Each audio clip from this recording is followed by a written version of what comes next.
Hello दोस्तों, मैं कार्तिक आपका स्वागत करता हूं मेरे चैनल 3 to 1 के फैक्ट में। दोस्तों, वेदों में भगवान शिव के अनेक रूप बताए गए हैं जो अपने अपने कालखंड में पृथ्वी पर अवतरित हुए थे तथा मनुष्य जाति के लिए कल्याणकारी सिद्ध हुए। आज की इस वीडियो में भगवान शिव के कुछ मुख्य रूपों के बारे में आपको विस्तार से बताऊंगा जिनका वेदों में उल्लेख भी है। दोस्तों, वीडियो में आगे बढ़ने से पहले आपसे विनती है कि वीडियो को लाइक और चैनल को सब्सक्राइब करना ना भूलें। तो चलिए आज की वीडियो स्टार्ट करते हैं। दोस्तों, पहला अवतार है महाकाल अवतार। इस अवतार की शक्ति माँ काली की मानी जाती है। उज्जैन में महाकाल नाम से ज्योतिर्लिंग विख्यात है। साथ ही उज्जैन में ही गढ़ काली का क्षेत्र में माँ काली का प्राचीन मंदिर है। जो भी व्यक्ति श्रद्धा भाव से बाबा महाकाल की पूजा अर्चना करते हैं उनके बिगड़े काम बनते हैं तथा अंत समय में मोक्ष को प्राप्त होता है। महाकवि कालिदास ने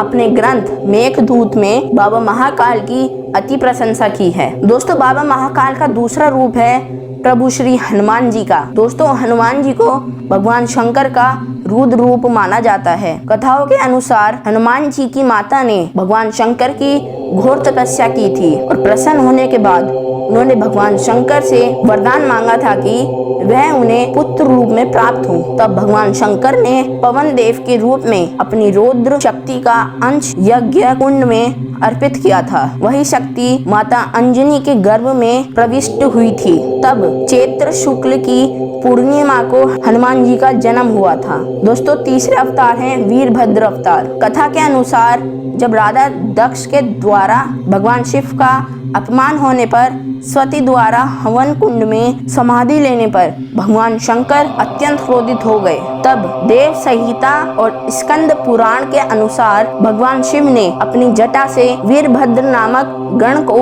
उत्पन्न किया था। तब वीरभद्र ने राजा दक्ष का सर काटकर भगवान शंकर के सामने रख दिया था। देव संहिता गोरख सिन्हा द्वारा मध्यकाल में लिखा हुआ संस्कृत श्लोकों का एक संग्रह है जिसमें जटा के द्वारा जाट जाति का जन्म और कर्म का उल्लेख शिव और पार्वती के संवाद के रूप में उल्लेख है। भगवान शंकर के अगले रूप हैं ऋषि दुर्वासा। हिंदू धर्म ग्रंथों के अनुसार सती अनुसुईया के पति ऋषि अत्रि ने ब्रह्मा जी की आज्ञा से पत्नी सहित ऋषिकुल पर्वत पर पुत्र प्राप्ति के लिए घोर तपस्या की। तब समय आने पर ब्रह्मा जी से चंद्रमा उत्पन्न हुए, विष्णु जी से ऋषि दत्तात्रेय तथा भगवान शंकर के आशीर्वाद से ऋषि दुर्वासा उत्पन्न हुए। दोस्तों, अगले अवतार हैं कीरत अवतार। दोस्तों, महाभारत के अनुसार वनवास के दौरान जब अर्जुन दिव्यास्त्र पाने के लिए भगवान शिव की पूजा कर रहे थे तब एक शुकर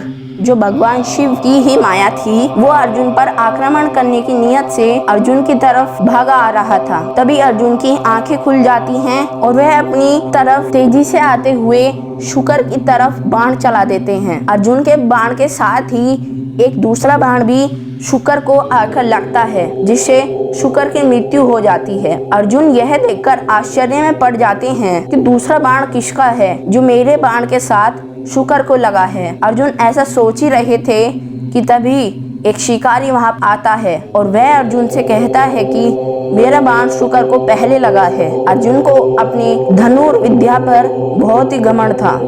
उसने कहा ऐसा नहीं हो सकता। दोनों में बहस हो गई तथा बात युद्ध तक पहुंच गई। इससे पहले कि अर्जुन बाण चला पाता तब तक कीरत ने अपने बाणों से अर्जुन को बांध दिया। ये देखकर अर्जुन सोच में पड़ गया। उस समय अर्जुन को स्वयं अर्जुन, गुरु द्रोणाचार्य तथा भगवान शिव के अलावा कोई नहीं हरा सकता था। अर्जुन समझ गया कि शिकारी के भेष में कोई और नहीं बल्कि स्वयं भगवान शिव हैं। वह उनके पैरों में पड़ गया और माफी मांगी तथा उनसे कहा कि प्रभु, आपने मेरे घमंड को तोड़ दिया है, अब दोबारा ऐसी गलती नहीं करूंगा। तब भगवान शिव ने प्रसन्न होकर उनको दिव्यास्त्र दिए। दोस्तों, अगले अवतार हैं अश्वत्थामा। जी हाँ दोस्तों, काल, क्रोध, यम और भगवान शंकर के अंशावतार थे। महाभारत के अनुसार आचार्य द्रोण ने भगवान शंकर को पुत्र रूप में पाने के लिए घोर तपस्या की थी। समय आने पर स्वांतिक रुद्र ने अपने अंश से द्रोण के पुत्र का अवतार लिया था।